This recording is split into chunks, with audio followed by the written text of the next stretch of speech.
Something that I'm thinking about, and I think it's one of the harder things to do as an advisor or a consultant, is in simple terms, getting to the root of the problem.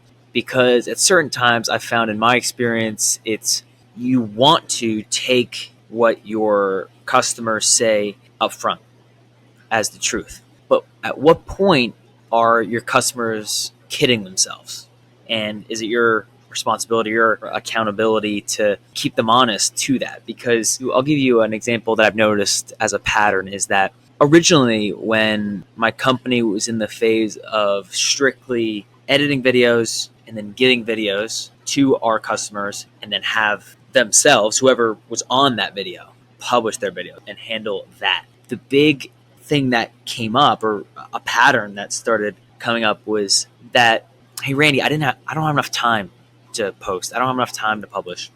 And I think at first I agreed. I'm like, yeah, I'm sure. Yeah, sure. You're busy with other things and things like that.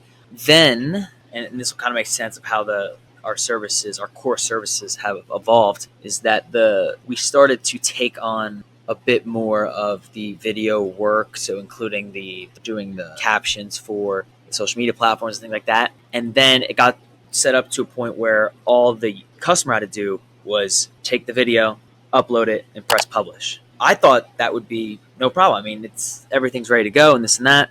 And then I still got the answer of I don't have enough time. I don't have enough time.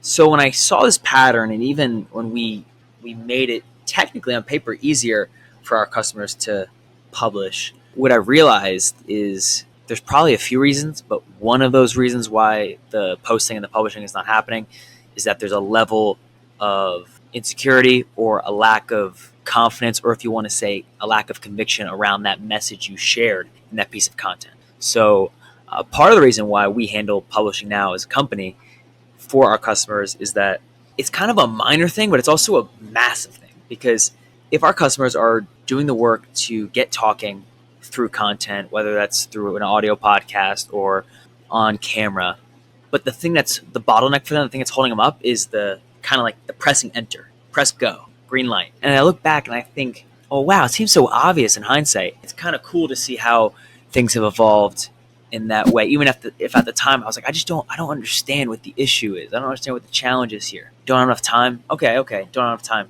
But it turned out that to do content, especially for the long haul, it's almost necessary to have at least one person or one assistant that's helping you, particularly with the not just the video editing, but also the publishing. So I would encourage you, if you were going to use a video editing service, a video creation service, that you also have someone on your own team at your company or someone that you'll hire, whether it's a virtual assistant, to take care of the publishing, because it's something that will slow you down, and it's solvable. It's something that can be solvable.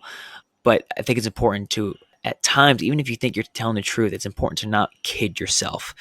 Where I use the example of, quote, I don't have enough time. I don't have enough time. But at a certain point, is the time is there. It's a matter of if there's other factors at play that are preventing you from taking that step, even if it's a small step, like pressing post, pressing publish.